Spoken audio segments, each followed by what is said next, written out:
Week 17, Day 1, mga bagay na nagsisimula sa titik P.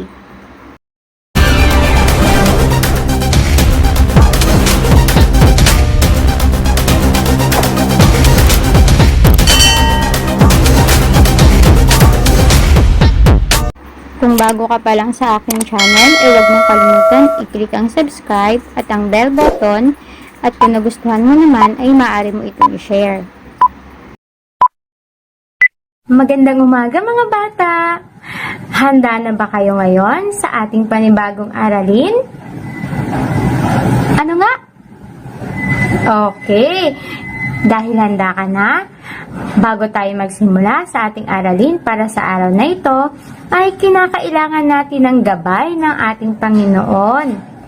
Kaya ngayon ay samahan mo ko upang tanggapin ang ating basbas galing sa itaas, galing kay Jesus. Okay ba? Okay, simulan na natin magdasal at manalangin. Sa ngalan ng Ama, ng Anak, ng Espiritu Santo. Amen. Panginoon, marami pong salamat sa mga biyayang ipinagkaloob mo sa amin sa araw-araw. Gabayan mo po kami sa aming pag-aaral at sa bawat gawain aming gagawain. Hilungin mo nawa ang sakit na lumalaganap ngayon sa buong mundo at panatilihin mo kaming ligtas sa kapahamakan. Hinihiling po namin ito sa ngalan ng iyong anak na si Jesus. Amen. Sa ngalan ng Ama, ng Anak, ng Espiritu Santo. Amen. O ngayon naman mga bata ay tapos na tayong manalangin. Samahan mo naman ako ngayon na magpalakas ng katawan. Gusto kasi ni teacher na maging malusog ka at malakas ang iyong katawan araw-araw.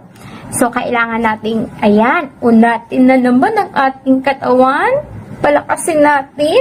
Ayan, unatin natin. Kaya ngayon, ikaw ay tumayo at samahan mo ko sa aking pagsasayaw.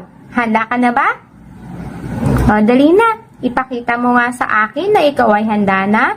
At tumayo ka na na maayos at ihanda ang iyong sarili sa ating bagong sayaw sa araw na ito. At kinakailangan, syempre, kabisaduhin mo ang ating sayaw. Naintindihan mo ba? Okay, so dahil naintindihan mo na, simulan na nating sumayaw.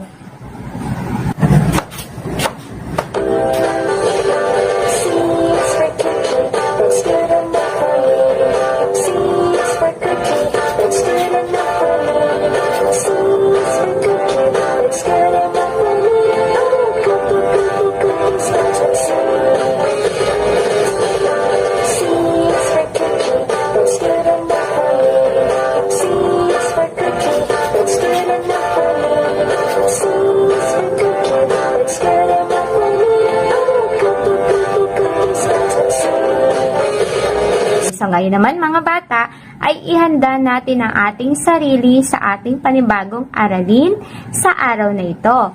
Pero syempre, bago tayo magsimula sa ating aralin, ay gawin natin ang ating daily routine. Handa ka na bang gawin ito?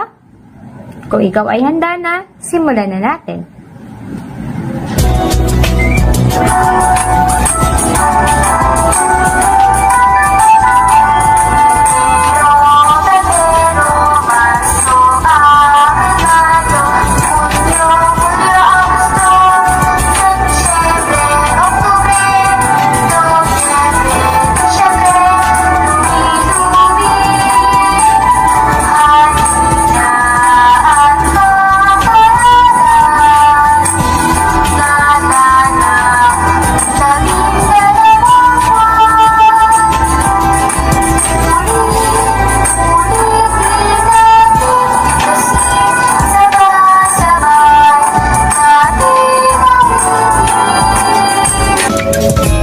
Tayo naman ay dumako sa ating balitaan.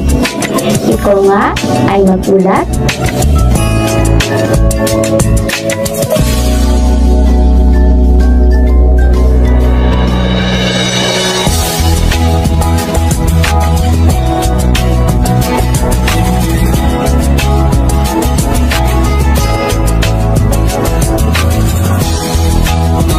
Gamitin naman natin ngayon ang awit ng panahon.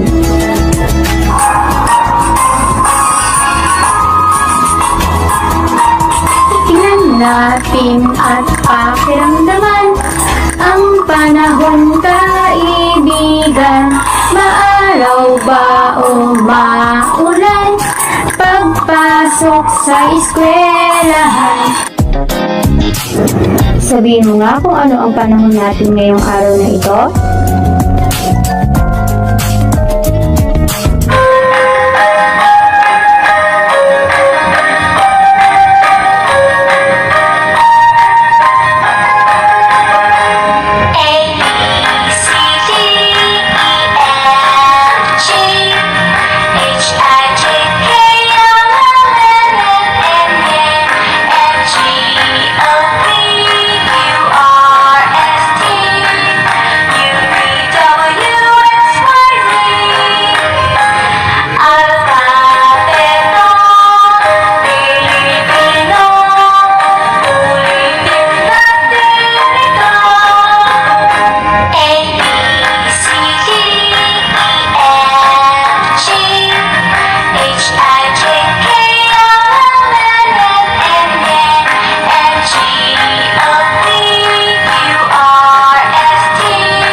Mga bata, tayo naman ngayon ay magbilang. 1, 2, 3, 4, 5,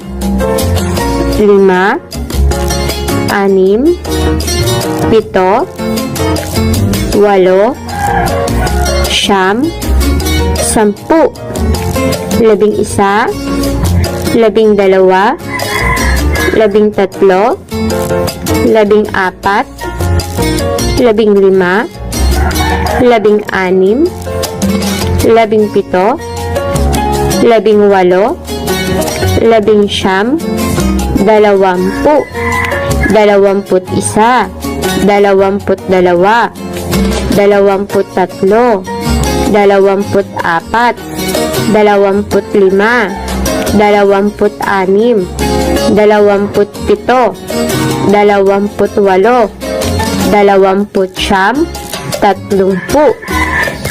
9, 10,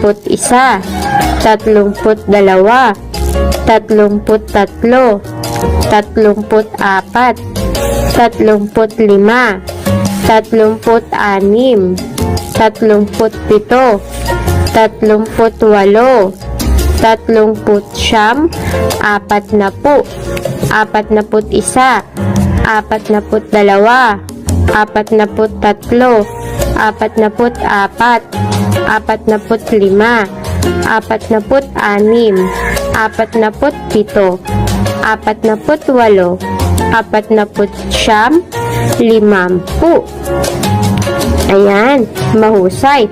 Alam niyo na kung ano ang tamang bilang ng 1 hanggang 50. Ayan mga bata, nagawa na natin ang ating mga daily routine. Ngayon naman ay ihanda mo ang iyong sarili sa ating bagong aralin para sa araw na ito. Mga bata, anong titik ang nakikita ninyo sa aking screen ngayon? Mari mo bang sabihin?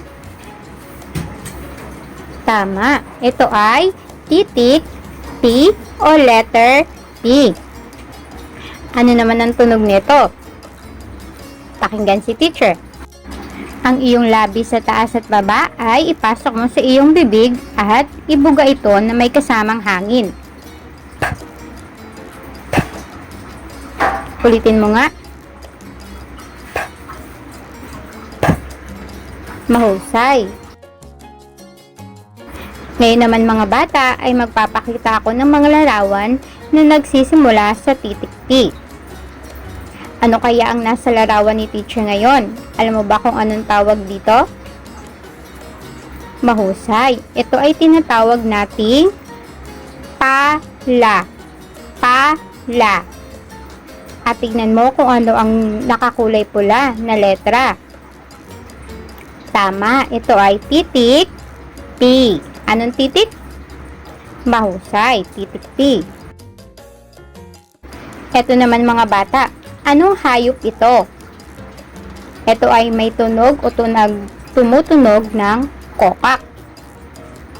Anong tawag sa kanya? Mahusay, ito ay palaka. Palaka. Sabihin mo nga. Okay, saan letra nagsisimula ang palaka? Mahusay, ito ay titik P. Ito naman mga bata, ano ang tawag sa prutas na ito? Ito ay napakasustansya din.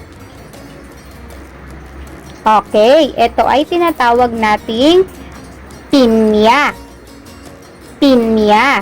Tignan mo kung anong letra ang titik o saang letra nagsisimula ang salitang pinya o ang pinya.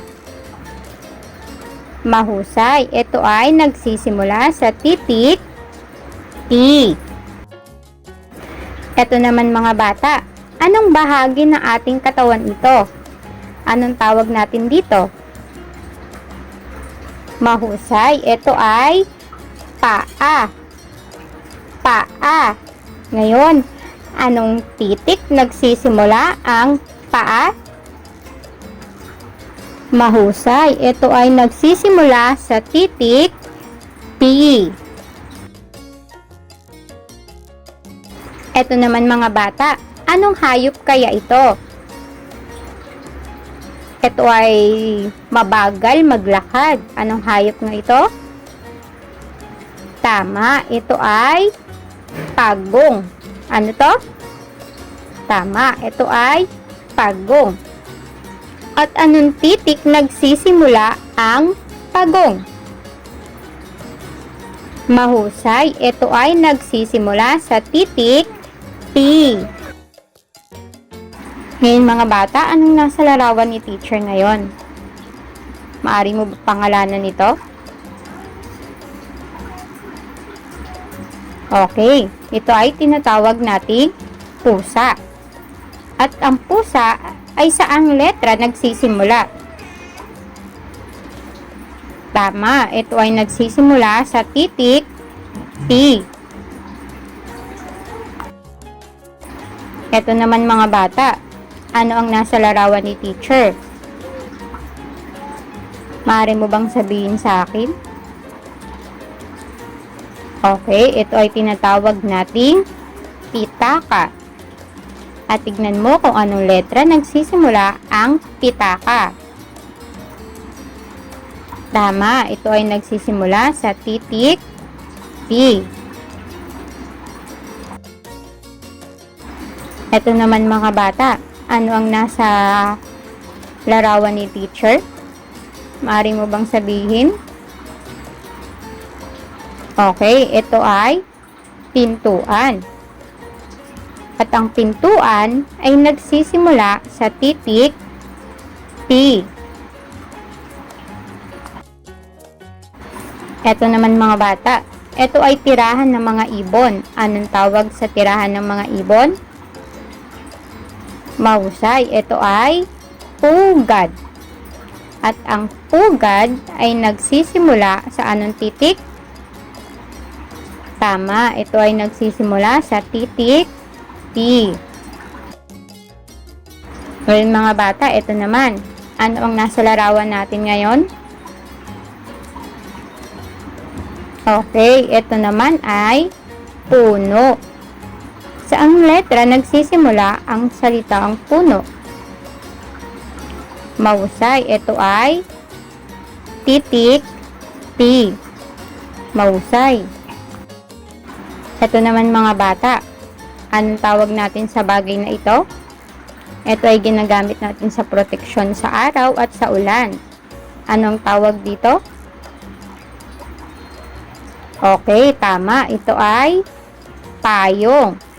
At ang payong ay nagsisimula sa anong titik? Mahusay, ito ay nagsisimula sa titik P. Ito naman mga bata, Ano ang nasa larawan natin ngayon? Ito ay isang instrumento. Anong tawag dito? Okay, ito naman ay tinatawag nating piano. At ang piano ay saan nagsisimula? Anong titik? Tama, ito ay nagsisimula sa titik P.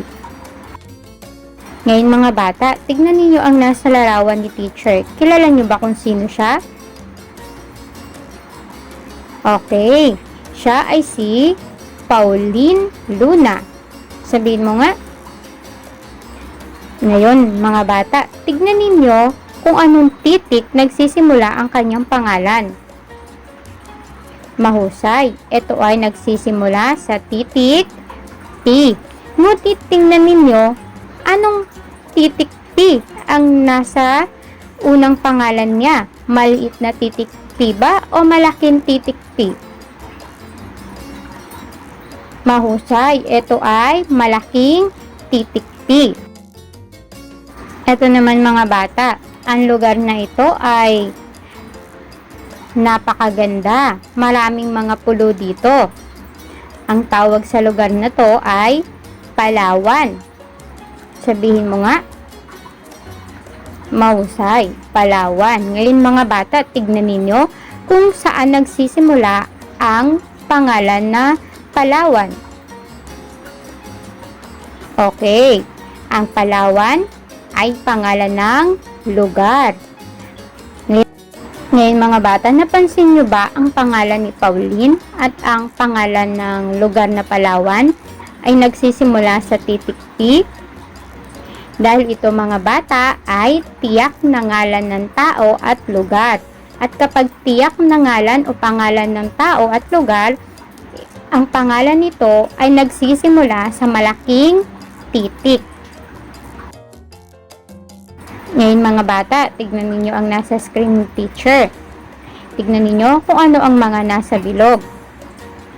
Ngayon mga bata, ano ang dapat nating gawin? Lagyan ng check ang mga titik P. So lahat ng letter P o titik P ay lalagyan ninyo ng check. At ang hindi naman titik P o iba ang letra o titik, lalagyan nyo ng X. Para sa ating sunod na gawain mga bata, anong inyong gagawin? Magdikit ng mga larawang nagsisimula sa titik P na hindi binanggit ng guro at idikit ito sa loob ng titik P. So, tandaan ninyo yung mga binanggit ni teacher na mga bagay na nagsisimula sa titik P at hindi na ito maaaring idikit sa ating titik P na pagdidikitan. Kailangan yung mga hindi binanggit ni teacher. Ngayon mga bata, tignan nyo ang nasa larawan ni teacher.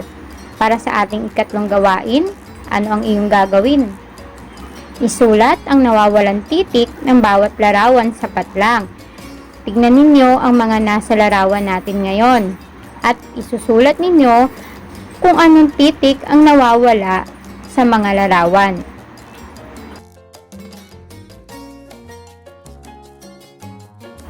Sunod naman mga bata, ay kulayan ninyo ang mga larawan. So, kukuha kayo ng kahit isa o ilang kulay na gusto mo. At kukulayan mo ang lahat ng mga nagsisimula lamang sa titik P. Tignan mo maigi ang nasa larawan. At meron kayong nakikitang mga kahon sa ibaba ng mga larawan, hindi ba? Anong iyong gagawin dyan? Isusulat naman ninyo ang mga pangalan ng mga bagay na nagsisimula sa titik P.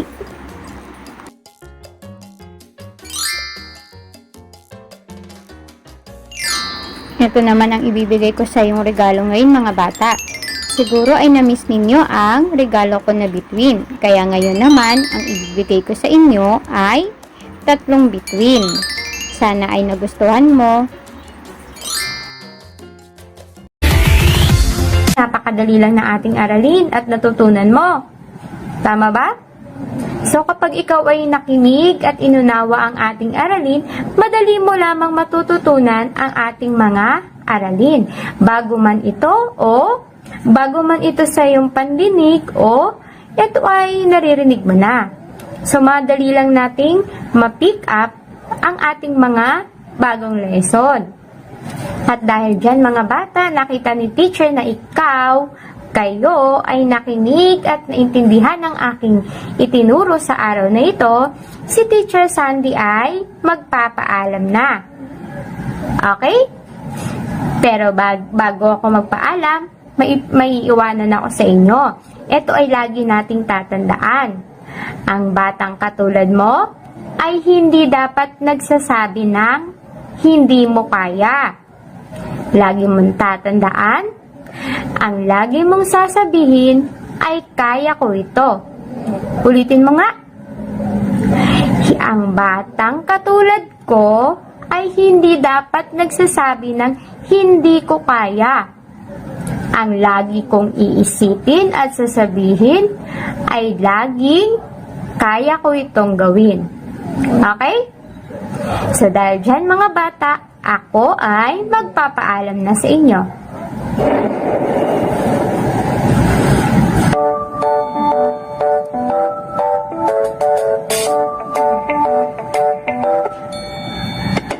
Magandang ay uuwi na, bukas na ulit ay magkikita. Paalam na sa'yo, paalam na sa'yo, paalam na sa'yo, paalam na sa'yo. Paalam na mga bata, bukas tayo ay magkikitang muli. Paalam na!